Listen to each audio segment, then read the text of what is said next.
ಇವತ್ತು ದೇಶದಾದ್ಯಂತ 77ನೇ ಗಣರಾಜ್ಯೋತ್ಸವದ ಸಂಭ್ರಮ ಮನೆ ಮಾಡಿದೆ. ಆದರೆ ಬೆಂಗಳೂರಿನಲ್ಲೂ ಕೂಡ ರಾಜ್ಯಪಾಲರು ಧ್ವಜಾರೋಹಣ ನೆರವೇರಿಸ್ತಾರಲ್ಲ, ಒಂದ್ ಕಡೆ ಸಿದ್ಧತೆ ಆಗಿದ್ದನ್ನ ಗಮನಿಸ್ತಾ ಇದ್ರಿ, ಮತ್ತೊಂದು ಕಡೆ ಭದ್ರತೆ ಕೂಡ ವೆರಿ ಇಂಪಾರ್ಟೆಂಟ್ ಆಗುತ್ತೆ ಗಣರಾಜ್ಯೋತ್ಸವದ ದಿನ. ಹಾಗಾಗಿ ಮಾಣಿಕ್ ಷಾ ಪರೇಡ್ ಗ್ರೌಂಡ್ ನಲ್ಲಿ ಸಕಲ ರೀತಿಯ ಸಿದ್ಧತೆಗಳು, ಅದರ ಜೊತೆಗೆ ಭದ್ರತೆಯನ್ನ ಕೂಡ ಹೆಚ್ಚು ಮಾಡಲಾಗಿದೆ. ರಾಜ್ಯಪಾಲರಿಂದ ಸರಿಯಾಗಿ 9 ಗಂಟೆಗೆ ಧ್ವಜಾರೋಹಣ ನೆರವೇರಿಸಲಾಗುತ್ತೆ. ಹಾಗಾಗಿ ಪೊಲೀಸರು ಬಿಗಿ ಬಂದೋಬಸ್ತ್ ಅನ್ನ ಕೈಗೊಂಡಿದ್ದಾರೆ. ಬಂದೋಬಸ್ತಿಗೆ ಅಂತ 2,000ಕ್ಕೂ ಹೆಚ್ಚು ಪೊಲೀಸರ ನಿಯೋಜನೆಯಾಗಿದೆಯಂತೆ ಸ್ಥಳದಲ್ಲಿ. 12 DCP, 22 ACP, 45 PI, 106 PSI, 58 ASI, 580 ಸಿಬ್ಬಂದಿ ಸೇರಿ ಒಟ್ಟು 2,000ಕ್ಕೂ ಹೆಚ್ಚು ಪೊಲೀಸರು ಭದ್ರತೆಗಾಗಿ ನಿಯೋಜನೆಗೊಂಡಿದ್ದಾರೆ ಸ್ಥಳದಲ್ಲಿ. ಮೈದಾನದ ಸುತ್ತಮುತ್ತ ಒಟ್ಟು 100ಕ್ಕೂ ಹೆಚ್ಚು ಸಿಸಿ ಕ್ಯಾಮೆರಾಗಳ ಅಳವಡಿಕೆ ಕೂಡ ಆಗಿದೆ. ಕಬ್ಬನ್ ಪಾರ್ಕ್ ರಸ್ತೆ ಸುತ್ತಮುತ್ತ ಕೂಡ ರಸ್ತೆಗಳ ಸಂಚಾರದಲ್ಲಿ ಅಂದ್ರೆ ಆ ಮಾರ್ಗವನ್ನ ಬದಲಾವಣೆ ಮಾಡಿದ್ದಾರೆ ಪೊಲೀಸರು ಅನ್ನೋದ್ರ ಬಗ್ಗೆ ಡೀಟೇಲ್ಸ್ ಸಿಗ್ತಾ ಇದೆ. ಬೆಳಗ್ಗೆ 8:30ಯಿಂದ 10:30 ತನಕ ಕೆಲ ರಸ್ತೆಗಳು ಅಲ್ಲಿ ಕ್ಲೋಸ್ ಆಗಿರುತ್ತೆ. ಹಾಗಾಗಿ ಆ ಮಾರ್ಗವಾಗಿ ಓಡಾಡೋರಿಗೆ ಯಾರಾದ್ರೂ ಇದ್ರೆ ಮಾರ್ಗ ಬದಲಾವಣೆ ಮಾಡಲಾಗಿದೆ. ಸೊ ಅಲ್ಲಿಂದ ನೀವು ಹೋಗಬಹುದು ಅಂತ ಪೊಲೀಸರು ಕೂಡ ಮಾಹಿತಿ ಕೊಟ್ಟಿದ್ದಾರೆ. ದೃಶ್ಯ ನೋಡ್ತಾ ಇದ್ದೀರಲ್ಲ, ಮಾಣಿಕ್ ಷಾ ಪರೇಡ್ ಮೈದಾನ ಎಲ್ಲಿ ನೋಡ್ತೀರಲ್ಲಿ ಎಲ್ಲಾ ಕಡೆ ಕೂಡ ಪೊಲೀಸರ ಕಣ್ಗಾವಲು ಇರೋದನ್ನ ನಾವು ಗಮನಿಸ್ತಾ ಇದೀವಿ. ಜಸ್ಟ್ ನಮ್ಮ ಬೆಂಗಳೂರು ಮಾತ್ರ ಅಲ್ಲ, ನಿಮಗೆ ಇನ್ಫ್ಯಾಕ್ಟ್ ಎಲ್ಲಾ ಕಡೆ ಕೂಡ ಇವತ್ತು ಪೊಲೀಸರು ಹದ್ದಿನ ಕಣ್ಣಿಟ್ಟಿರ್ತಾರೆ. ಸಹಜವಾಗಿ ಗಣರಾಜ್ಯೋತ್ಸವದ ದಿನ, ಸ್ವಾತಂತ್ರ್ಯ ದಿನಾಚರಣೆಯ ದಿನ ಬೇರೆ ರೀತಿಯ ಅಹಿತಕರ ಘಟನೆಗಳು ನಡೀಬಾರದು ಅನ್ನೋ ಕಾರಣಕ್ಕೆ ಇಷ್ಟೆಲ್ಲ ಕಟ್ಟೆಚ್ಚರವನ್ನ ವಹಿಸಲಾಗುತ್ತೆ.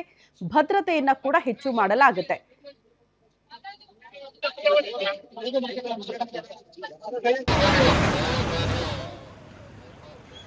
ದೃಶ್ಯ ನೋಡ್ತಾ ಇದ್ದೀರಿ, ಮಾಣಿಕ್ ಷಾ ಪರೇಡ್ ಮೈದಾನ ಬೆಂಗಳೂರಿನಲ್ಲಿ ಇರೋದು. ಒಂದ್ ಕಡೆ ಸಿದ್ಧತೆಗಳಾಗ್ತಾ ಇದೆ. 9 ಗಂಟೆಗೆ ರಾಜ್ಯಪಾಲರು ಬರ್ತಾ ಇದ್ದಂತೆ ಧ್ವಜಾರೋಹಣ ನೆರವೇರಿಸಲಾಗುತ್ತೆ.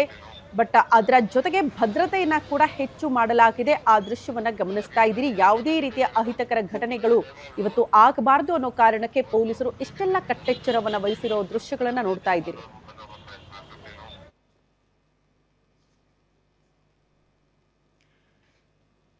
ಈ ಬಗ್ಗೆ ಮತ್ತಷ್ಟು ಡೀಟೇಲ್ಸ್ ಅನ್ನ ಕೊಡ್ತಾ ಹೋಗ್ತಾರೆ ಹಿರಿಯ ಪ್ರತಿನಿಧಿ ಅಜಯ್, ನೇರ ಸಂಪರ್ಕದಲ್ಲಿ ಜಾಯಿನ್ ಆಗ್ತಿದ್ದಾರೆ. ಅಜಯ್, ಸಿದ್ಧತೆ ಭದ್ರತೆ ಯಾವ ರೀತಿಯಾಗಿದೆ ಮಾಹಿತಿ ಕೊಡೋದಾದ್ರೆ?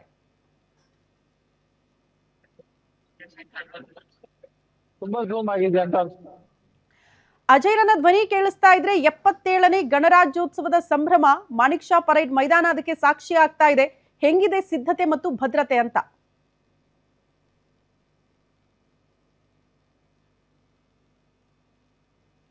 ಓಕೆ, ಸಂಪರ್ಕ ಸಾಧ್ಯ ಆಗ್ತಾ ಇಲ್ಲ. ಮತ್ತೊಮ್ಮೆ ನಮ್ಮ ಪ್ರತಿನಿಧಿಯನ್ನ ಸಂಪರ್ಕಿಸ್ತೀವಿ ನಾವು. ದೃಶ್ಯ ನೋಡ್ತಾ ಇದ್ದೀರಿ, ಇದು ಮಾಣಿಕ್ ಷಾ ಪರೇಡ್ ಮೈದಾನ. ಒಂದಷ್ಟು ಸಾಂಸ್ಕೃತಿಕ ಕಾರ್ಯಕ್ರಮಗಳಿರುತ್ತೆ. ಶಾಲಾ ಮಕ್ಕಳು ಕೂಡ ಭಾಗಿಯಾಗ್ತಾರೆ. ಯಾರಿಗೆಲ್ಲ ಪಾಸ್ ಸಿಕ್ಕಿರುತ್ತೋ ಅವ್ರಿಗೆ ಮಾತ್ರ ಮೈದಾನದ ಒಳಗಡೆ ಪ್ರವೇಶ ಇರುತ್ತೆ. ಅಂದ್ರೆ ಈ ಧ್ವಜಾರೋಹಣ ಕಾರ್ಯಕ್ರಮವನ್ನ ನೇರವಾಗಿ ನೋಡೋದಕ್ಕೆ ಅವಕಾಶ ಇರುತ್ತೆ. ಅದನ್ನ ಬಿಟ್ರೆ ಇನ್ಯಾರಿಗೂ ಕೂಡ ಅಲ್ಲಿ ಅವಕಾಶಗಳು ಇರೋದಿಲ್ಲ ಒಳಗಡೆ ಹೋಗೋದಕ್ಕೆ. ಈ ಬಗ್ಗೆ ಮತ್ತಷ್ಟು ಡೀಟೇಲ್ಸ್ ಅನ್ನ ಕೊಡ್ತಾ ಹೋಗ್ತಾರೆ ಹಿರಿಯ ಪ್ರತಿನಿಧಿ ಅಜಯ್ ಕುಮಾರ್, ನೇರ ಸಂಪರ್ಕದಲ್ಲಿ ಜಾಯಿನ್ ಆಗ್ತಿದ್ದಾರೆ.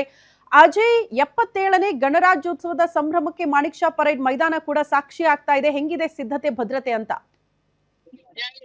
ಖಂಡಿತವಾಗ್ಲೂ ಶ್ರುತಿ, ಈಗಾಗ್ಲೇ ಏನು ದೇಶಾದ್ಯಂತ ಗಣರಾಜ್ಯೋತ್ಸವದ ಏನು ಒಂದು ಸಂಭ್ರಮದಲ್ಲಿ ಕೂಡ ಇರುವಂತದ್ದು. ಅದೇ ರೀತಿಯಾಗಿ ಬೆಂಗಳೂರಿನಲ್ಲೂ ಕೂಡ ಪ್ರತಿ ವರ್ಷದಂತೆ ಮಾಣಿಕ್ ಷಾ ಗ್ರೌಂಡ್ ನಲ್ಲೂ ಕೂಡ ಏನು ರಾಜ್ಯಪಾಲರು ಬಂದು ಏನೋ ಧ್ವಜಾರೋಹಣವನ್ನು ಕೂಡ ಮಾಡ್ಲಿದ್ದಾರೆ. ಈಗ ನಾವು ಕೂಡ ಮಾಣಿಕ್ ಷಾ ಗ್ರೌಂಡ್ ಬಳಿ ಕೂಡ ಇರುವಂತದ್ದು. ಇನ್ನು ಗ್ರೌಂಡ್ ಬಳಿ ಕೂಡ ಏನು ಮುನ್ನೆಚ್ಚರಿಕೆಯ ಕ್ರಮವಾಗಿ ಸಕಲ ಸಿದ್ಧತೆಗಳನ್ನು ಕೂಡ ಮಾಡಲಾಗಿರುವಂತದ್ದು. ಅದರಲ್ಲೂ ಕೂಡ ಪ್ರಮುಖವಾಗಿ ಅಂದ್ರೆ ಹೈ ಸೆಕ್ಯೂರಿಟಿಯನ್ನು ಕೂಡ ಈಗಾಗಲೇ ಕೊಡ್ಲಾಗಿದೆ. ಯಾಕಂದ್ರೆ ಇತ್ತೀ ಒಂದು 3-4 ದಿನಗಳ ಹಿಂದೆ ಅಷ್ಟೇ ಏನು ರಾಜ್ಯಪಾಲರ ಮನೆ ಏನಿದೆ ಅಲ್ಲೂ ಕೂಡ ಅಲ್ಲಿ ಒಂದು ಬಾಂಬ್ ಥ್ರೆಟ್ ಮೇಲ್ ಕೂಡ ಬಂದಿತ್ತು.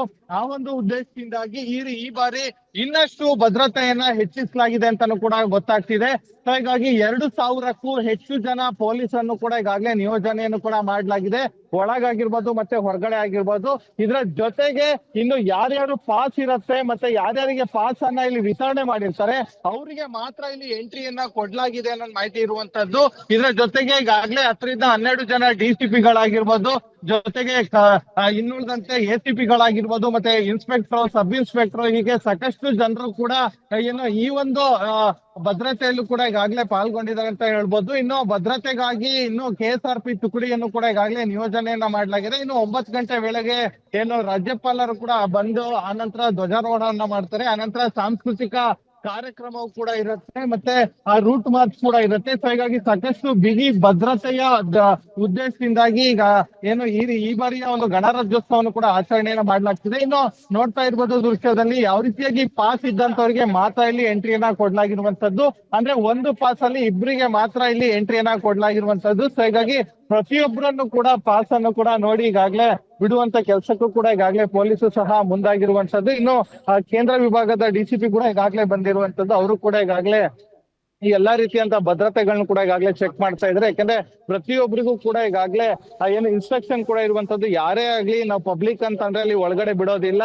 ಇವನ್ ಪ್ರತಿಯೊಬ್ಬರಿಗೂ ಕೂಡ ಈಗಾಗಲೇ ಇಲ್ಲಿ ಯಾವ ರೀತಿಯಾಗಿ ಒಳಗಡೆ ಕಳಿಸ್ಬೇಕು, ಮತ್ತೆ ಯಾವ ಗೇಟ್ ನಲ್ಲಿ ಒಳಗೆ ಹೋಗ್ಬೇಕು ಅನ್ನೋ ಒಂದು ಇನ್ಸ್ಟ್ರಕ್ಷನ್ ಅನ್ನು ಕೊಡ್ಲಾಗಿರುವಂತದ್ದು. ಅದನ್ನು ಕೂಡ ಪ್ರತಿಯೊಬ್ರು ಕೂಡ ಫಾಲೋ ಮಾಡಬೇಕು ಅಂತಾನು ಕೂಡ ಸದ್ಯ ಹೇಳಲಾಗ್ತಿರುವಂತದ್ದು. ಶ್ರುತಿ. ಓಕೆ ಅಜಯ್, ಧನ್ಯವಾದಗಳು ತಮ್ಮೆಲ್ಲ ಮಾಹಿತಿಗೆ.